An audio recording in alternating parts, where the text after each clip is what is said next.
The fall of the Roman Empire was not a sudden event, it happened gradually over several centuries. Historians have identified several major factors that together led to the collapse of one of the greatest empires in history. Understanding these causes helps us see how internal weaknesses, economic problems, military changes, and social transformations combined to weaken Rome. Internal weakness and corruption. The Roman Empire had grown extremely large, stretching from Britain in the west to Egypt in the south, and from Spain in the west to the Middle East in the east. Managing such a vast territory was extremely difficult.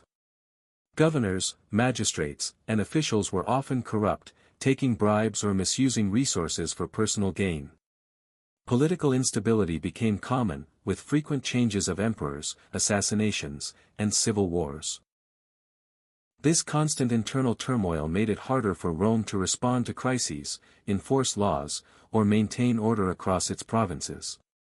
Essentially, the empire's internal structure was weakening even while it still appeared powerful from the outside. Economic crisis. Maintaining the empire was expensive. Wars, military pay, and the luxurious lifestyle of emperors and the elite drained the treasury. To meet these costs, emperors reduced the silver content of coins, which caused inflation. Prices rose, and money lost value. Farmers were heavily taxed, and trade became less profitable as long-distance commerce declined due to insecurity. Wealth became concentrated in the hands of a small elite, while the majority of people, especially in rural areas, faced hardship. Urban centers struggled to maintain roads, public buildings, and basic services. The economy was under constant strain, and the general population became less able to support the state effectively. Military decline. The Roman army, once a disciplined and loyal force of citizen soldiers, underwent major changes. By the 4th and 5th centuries, Rome increasingly relied on foreign mercenaries, often recruited from Germanic tribes along the borders.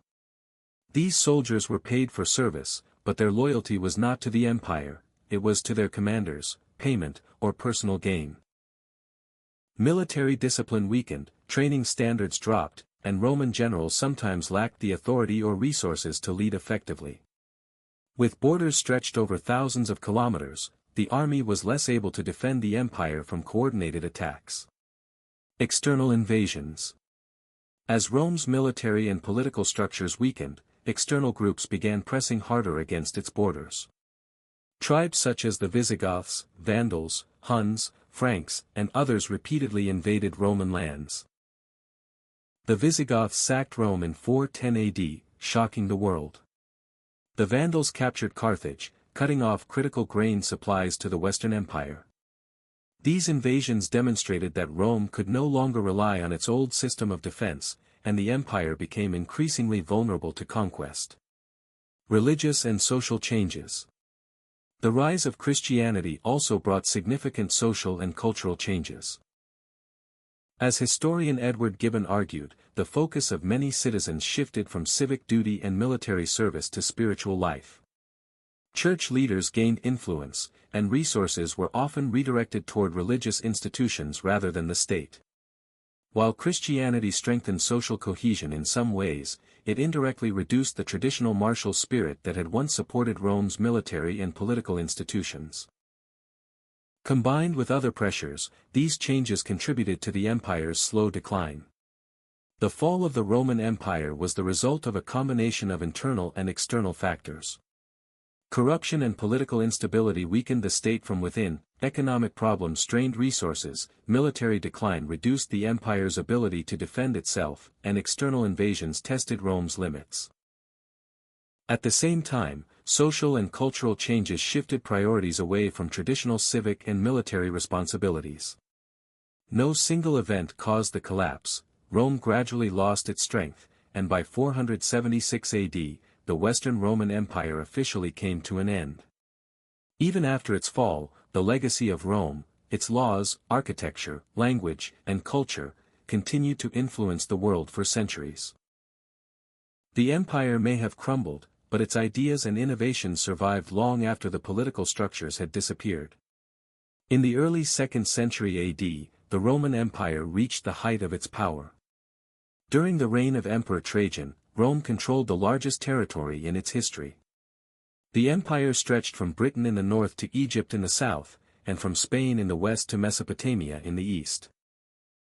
No other empire of the ancient world ruled over so much land or so many people at the same time. One of Rome's greatest strengths was its system of government. The empire was divided into provinces, each governed by Roman officials who collected taxes, enforced laws, and maintained order. Decisions were made by the emperor and the Senate in Rome, creating a centralized system that allowed the empire to function across vast distances. The Roman army played a key role in maintaining this control. Unlike many ancient armies, Roman soldiers were professional and paid by the state. They were highly trained and disciplined. The empire also built forts, walls, and roads along its borders to protect against invasions. Famous structures like Hadrian's Wall in Britain show how seriously Rome defended its frontiers. Rome was also known for its impressive infrastructure. Thousands of kilometers of roads connected cities and provinces, allowing troops, officials, and traders to travel quickly. Aqueducts supplied cities with fresh water. Public buildings such as baths, theaters, and forums became centers of daily life and helped spread Roman culture throughout the empire. The Roman economy depended on agriculture and trade. Egypt supplied grain to feed the population of Rome. Spain provided metals, Gaul produced wine, and the eastern provinces supplied spices and luxury goods. A common currency made trade easier and helped unify the economy across different regions. Roman law and culture had a lasting impact. Roman legal principles influenced later European legal systems. Latin became the language of government and education and later developed into modern languages such as French, Spanish, and Italian. Ideas of citizenship, law, and urban life spread wherever Rome ruled. However, even at its strongest, the empire faced early challenges. Its enormous size made administration difficult. Military spending continued to rise, and governing distant provinces required constant effort. These problems did not destroy Rome at this stage, but they quietly laid the groundwork for future difficulties. After the Roman Empire reached its peak, maintaining stable leadership became increasingly difficult. One of the most serious problems Rome faced was political instability at the highest level of power. Emperors did not rule according to a clear system of succession. In most cases, there was no fixed law deciding who would become the next emperor. As a result, power often changed hands through violence, conspiracies, and military force. During the 3rd century AD, this problem became severe. This period is often called the crisis of the 3rd century. Between AD 235 and 284, the Roman Empire had more than 20 emperors, many of whom ruled for only a few years or even a few months. Most were killed by their own soldiers, assassinated by rivals, or overthrown in civil wars. The army became the main force behind imperial power, choosing emperors based on loyalty and rewards rather than ability or legitimacy. As emperors struggled to secure their positions, political trust collapsed. Senators, generals, and provincial governors often acted in their own interests instead of serving the state. Corruption became common, and political decisions were increasingly driven by personal survival rather than long-term stability. Government positions were sometimes bought or granted through favoritism, weakening administrative efficiency. Civil wars became frequent. Rival generals raised armies and marched against each other, fighting not foreign enemies but fellow Romans. These internal conflicts drained the empire's resources, damaged cities and farmland, and reduced the number of soldiers available to defend the borders. While Roman forces fought each other, external threats grew stronger. The relationship between the emperor and the Senate also weakened. In earlier centuries, the Senate played an important advisory and administrative role. Over time, emperors reduced its power, ruling more through military authority than political cooperation. This shift further destabilized the government and reduced institutional balance within the empire. To regain control, some emperors introduced reforms. Emperor Diocletian, for example, attempted to stabilize the empire by dividing authority among multiple rulers and reorganizing the administrative system. While these reforms brought temporary order, they also increased bureaucracy and government costs, placing greater pressure on the population. Political instability did not immediately destroy the Roman Empire, but it deeply weakened it. Constant power struggles undermined trust in leadership, exhausted the military, and disrupted governance. By the time external enemies became more aggressive, Rome was already struggling to manage itself from within. As political instability weakened the Roman state, serious economic problems began to affect everyday life across the empire. These problems developed slowly over centuries and were closely connected to Rome's system of taxation, military spending, and dependence on conquest. One of the main foundations of Rome's economy had been expansion. New territories brought land, slaves, and wealth into the empire. However, once expansion slowed in the 2nd and 3rd centuries AD, this source of income began to decline. Without constant conquest, the state struggled to maintain the same level of revenue while expenses, especially military costs, continued to rise. To support the army and the growing bureaucracy, the government increased taxes. Farmers, small landowners, and urban workers carried much of this burden. In many provinces, taxes were collected harshly and inefficiently, leading to widespread resentment. Some farmers abandoned their land because they could no longer afford to pay, reducing agricultural production and food supply. Inflation became another major issue. To pay soldiers and officials, emperors began reducing the silver content of Roman coins. Over time, this caused currency devaluation. Prices rose, savings lost value, and trust in money declined. Trade became more difficult, especially in rural areas, where people increasingly relied on barter instead of coinage. Economic inequality also widened. Wealth became concentrated in the hands of a small elite, senators, large landowners, and high-ranking officials. While the majority of the population faced declining living conditions. Large estates expanded, often worked by tenant farmers who were legally free but economically trapped. This reduced social mobility and weakened the traditional Roman middle class. Cities, once centers of trade and public life, began to decline in some regions. Public services such as baths, roads, and entertainment became harder to maintain as local governments lacked funds. Urban unemployment increased, and dependence on state-supported grain distributions grew, especially in Rome itself. Trade networks across the empire also suffered. Insecurity, political instability, and declining infrastructure disrupted long-distance trade. As commerce slowed, provincial economies became more isolated, weakening the economic unity that had once held the empire together. These economic pressures did not cause immediate collapse, but they steadily reduced the empire's resilience. A population under heavy taxation, rising prices, and declining opportunity was less able, and less willing, to support the state. By this stage, Rome still stood, but its economic foundations were clearly under strain.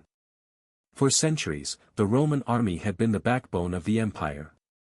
Its discipline, organization, and loyalty allowed Rome to expand and protect its vast territories. However, over time, the structure and character of the Roman military began to change, and these changes gradually weakened Rome's ability to defend itself. In the early empire, Roman soldiers were mostly citizens who served for long periods and were rewarded with land, money, or social status after retirement. Military service was seen as a duty to the state. Discipline was strict, training was intense, and loyalty to Rome was strongly enforced. This system produced a highly effective fighting force. By the 3rd and 4th centuries AD, this model began to break down. Economic problems and population decline reduced the number of citizens willing or able to serve in the army. At the same time, the empire's borders became longer and more difficult to defend. To meet these demands, Rome increasingly recruited soldiers from outside its traditional citizen base. The empire began to rely heavily on non-Roman troops, often called barbarians in Roman sources. Many of these soldiers came from Germanic tribes living near the empire's borders. While some were well-trained and effective fighters, their loyalty was often personal, to a commander or for payment, rather than ideological loyalty to Rome itself.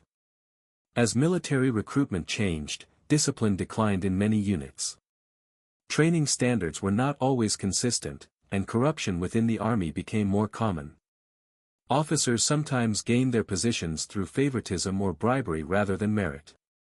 This reduced overall effectiveness, especially during times of crisis. Another major problem was cost. Maintaining a large standing army required enormous resources. Soldiers needed regular pay, equipment, food, and pensions. As the empire's economy weakened, the government struggled to meet these obligations. Late or reduced payments led to unrest among troops, increasing the risk of mutiny or disloyalty. To compensate for manpower shortages, Roman authorities sometimes allowed entire barbarian groups to settle within imperial territory in exchange for military service. These groups were often permitted to keep their own leaders, laws, and customs. While this provided short-term military support, it weakened central control and created semi-independent regions inside the empire. Defensive strategy also shifted. Instead of actively controlling borders, Rome increasingly relied on defensive positions and quick response forces. This made the empire more reactive than proactive. When multiple threats appeared at the same time, Roman forces were often stretched too thin to respond effectively. These military changes did not mean the Roman army suddenly collapsed. Roman forces continued to fight effectively in many battles. However, the army was no longer the unified, disciplined, and centrally controlled institution it had once been. Over time, this reduced Rome's ability to defend its borders, maintain internal order, and respond to growing external pressure. By the 4th century AD, the Roman Empire faced increasing pressure from outside its borders. For centuries, Rome had defended itself against neighboring tribes and kingdoms, but new groups and changing circumstances created challenges that the empire could no longer manage easily. These groups are often referred to in Roman sources as barbarians, and they included the Goths, Vandals, Huns, Franks, and other tribes living along the empire's frontiers. The Goths were a Germanic people living north of the Danube River. In the late 4th century, pressures from the Huns pushed large numbers of Goths into Roman territory. Rome initially allowed them to settle as allies, but poor treatment, high taxes, and exploitation led to conflict. The resulting Battle of Adrianople in 378 AD was a major defeat for Rome, where a significant portion of the Eastern Roman army was destroyed, signaling that Rome could no longer rely on its traditional military dominance. The Huns, a nomadic group from Central Asia, became a major threat in the late 4th and early 5th centuries. Known for their mobility and fierce cavalry tactics, the Huns forced other tribes, including the Goths and Vandals, to move westward into Roman lands. The empire struggled to respond because its army was already stretched thin and composed increasingly of soldiers with divided loyalties. The Vandals, originating in Central Europe, eventually crossed into North Africa in the 5th century. By 439 AD, they had captured Carthage, one of Rome's most important cities, and controlled the grain supply that fed large parts of the Western Empire. Their movements demonstrated that Rome's economic and military weaknesses were directly linked to external threats. Other groups, such as the Franks in Gaul and the Angles and Saxons in Britain, also tested Roman borders. In some cases, Rome formed alliances or recruited these tribes into the army, but these arrangements were fragile and sometimes backfired. Foreign soldiers sometimes turned against Roman interests, further destabilizing the empire. The empire's size made defense difficult. The frontiers stretched thousands of kilometers from the Atlantic Ocean to the Middle East. Even a strong army could not respond quickly to multiple invasions at once. Roman generals faced the constant challenge of moving troops long distances, often relying on local militias or allied tribes whose loyalty was uncertain. By the 5th century, Rome's western territories were increasingly vulnerable. These invasions did not cause immediate collapse, but they exposed how dependent the empire had become on fragile alliances, mercenary forces, and overstretched borders. Rome could no longer absorb pressure from multiple directions without significant risk. The growing presence of these external groups, combined with internal weaknesses in administration, economy, and military structure, meant that the empire's stability was being tested in ways it had never experienced before. What had once been centuries of successful defense was now becoming a struggle to survive.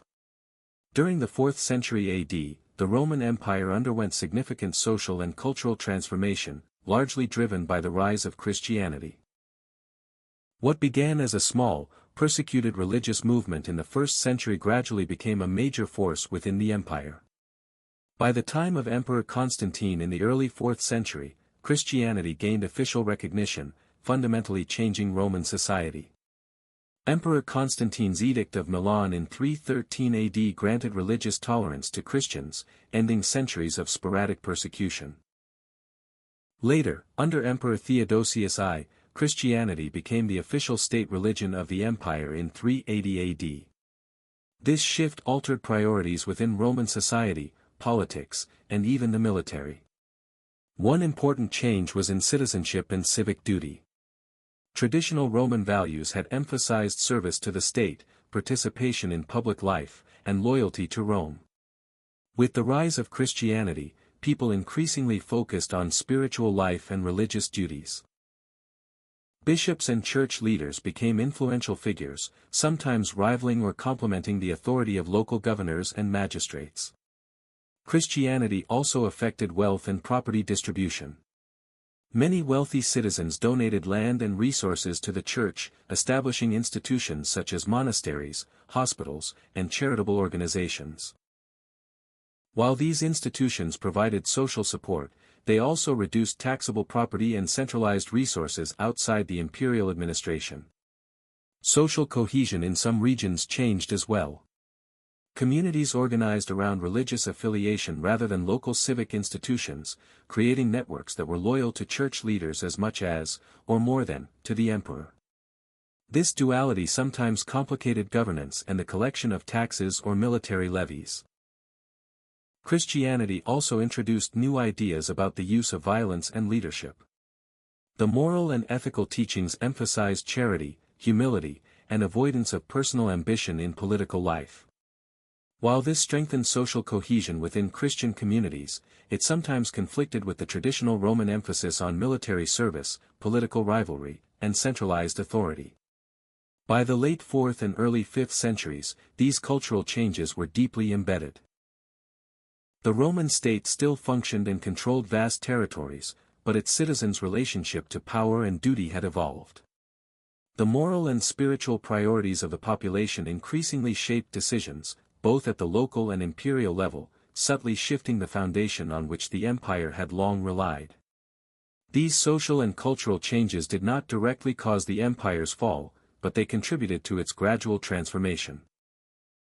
The emphasis on spiritual authority, combined with political instability, economic pressures, and military challenges, meant that the empire was no longer the same institution that had conquered much of Europe, the Middle East, and North Africa centuries earlier. By the 5th century AD, the Western Roman Empire was facing direct attacks on its cities and territories. Years of political instability, economic problems, military weaknesses, and social change had left the empire vulnerable.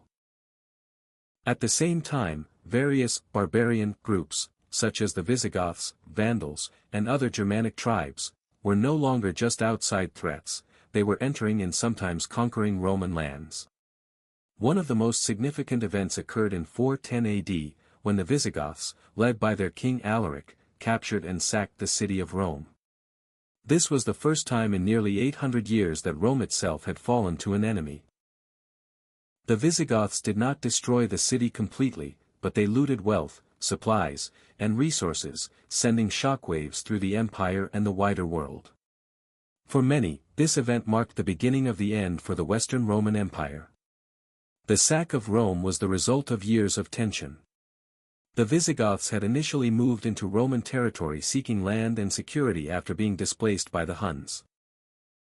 Negotiations with the Roman government failed, and the Visigoths eventually turned to military action. This shows that the empire's weakened administration and reliance on external groups to defend borders could backfire, allowing former allies to become enemies. Following the Visigoths, other groups also made incursions into Roman territory. The Vandals crossed from Spain into North Africa and, by 439 AD, captured Carthage, one of Rome's most important cities and a major source of grain.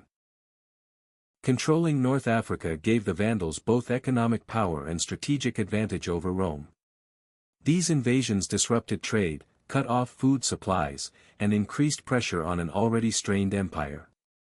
In addition to these external attacks, local unrest and revolts within Roman territories added to the empire's difficulties. Farmers and workers, burdened by heavy taxes and declining economic conditions, sometimes supported invading forces or resisted the government, further weakening the state's ability to respond effectively. The first sacks of Roman cities highlighted a critical point: the empire could no longer rely solely on its past military strength, centralized government, or cultural authority to maintain control.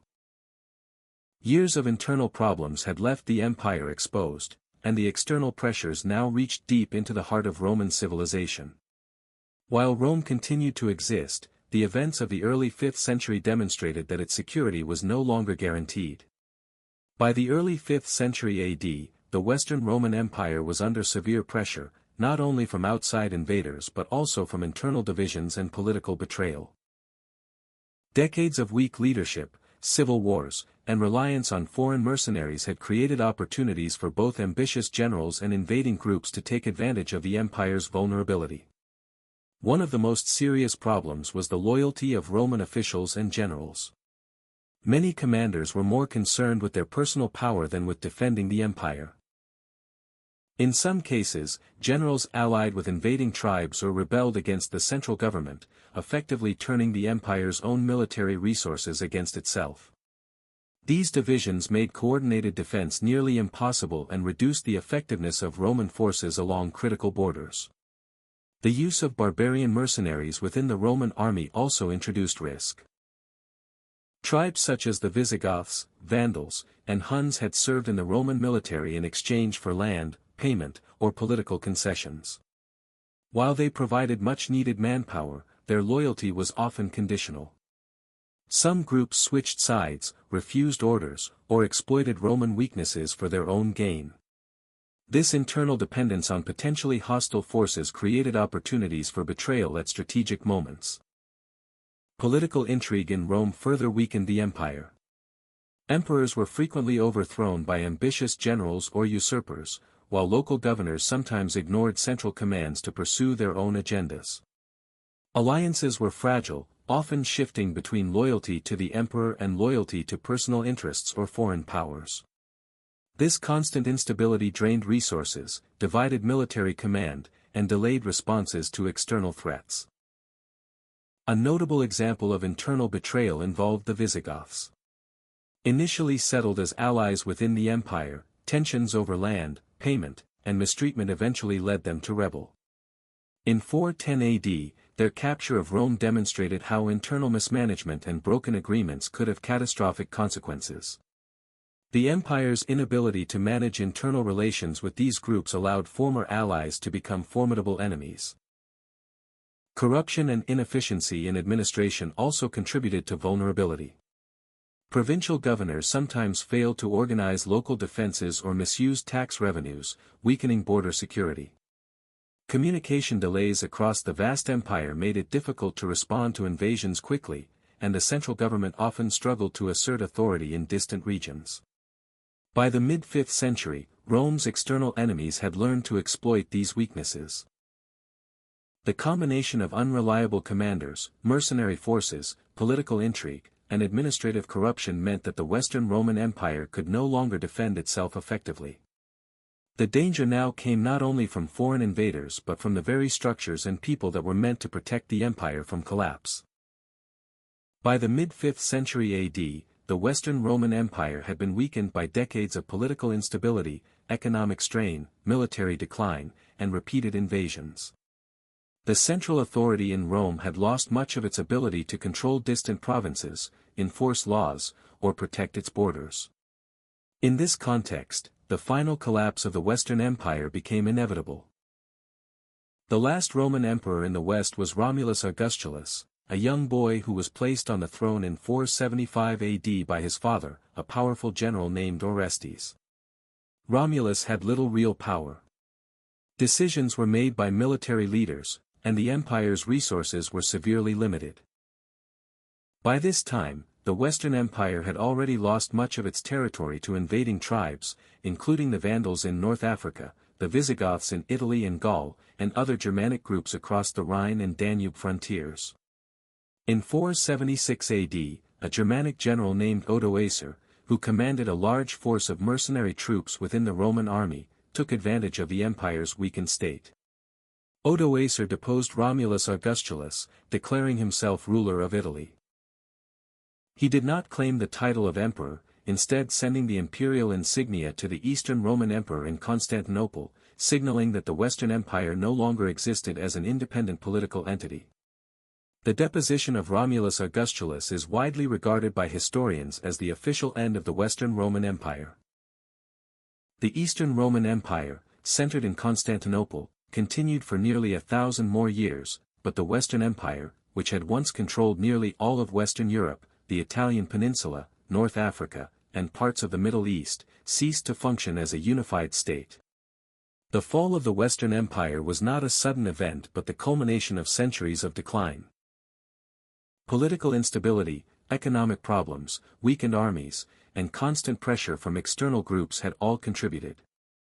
By the time Romulus Augustus was deposed, the empire had already lost much of its wealth, territory, and authority. Despite its collapse, the legacy of Rome did not disappear. Roman law, culture, architecture, language, and infrastructure continued to influence Europe for centuries. The story of the last emperor serves as a reminder that even the most powerful civilizations can fall when internal weaknesses combine with external pressures. The fall of the Western Roman Empire in 476 AD marked the end of one of history's greatest political and military powers, but it was not the end of Rome's influence. Although the empire collapsed politically, its ideas, institutions, and culture continued to shape Europe and the Mediterranean world for centuries. One of the most enduring legacies of Rome is its legal system. Roman law established principles such as equality before the law, contracts, property rights, and legal procedures that have influenced modern legal systems across Europe and beyond. Many countries today still use concepts developed during the Roman Empire as the foundation of their justice systems. Language and education were also important. Latin, the language of the Romans, became the basis for several modern European languages, including Italian, French, Spanish, Portuguese, and Romanian. Latin remained the language of scholarship, religion, and administration in Europe for centuries, preserving Roman ideas and culture long after the empire's political collapse. Roman architecture and engineering had a profound and lasting impact. Roads, aqueducts, bridges, and public buildings reflected techniques and designs that were studied, copied, and improved in later centuries. Even today, many structures built by the Romans still exist, demonstrating the durability and innovation of their engineering. Culturally, Rome shaped art, literature, philosophy, and political thought. Roman ideas about citizenship, civic duty, governance, and public administration influenced medieval kingdoms, Renaissance thinkers, and modern democratic systems. The concept of a unified state ruling over diverse peoples and territories remained a model for future empires. The fall of the Western Empire also provides historical lessons about the vulnerabilities of powerful states. Centuries of internal decay, political instability, economic strain, social change, and military weakening, combined with external pressures, gradually eroded Rome's ability to survive. The empire did not fail in a single moment, its decline was the result of long-term mismanagement and accumulated challenges. In reflecting on Rome's decline, historians emphasize the importance of strong institutions, competent leadership, economic stability, and social cohesion. Even the greatest civilizations are vulnerable if these foundations are ignored. At the same time, Rome's survival in culture, law, and infrastructure shows that the influence of a civilization can endure long after its political power has ended. The story of Rome is therefore both a warning and a lesson. It shows how a society can rise to unmatched power, face challenges, and eventually decline, while also leaving a lasting impact on human history. Rome's ashes became the seeds of future civilizations, reminding us that history is not only about what falls, but also about what survives and shapes the future.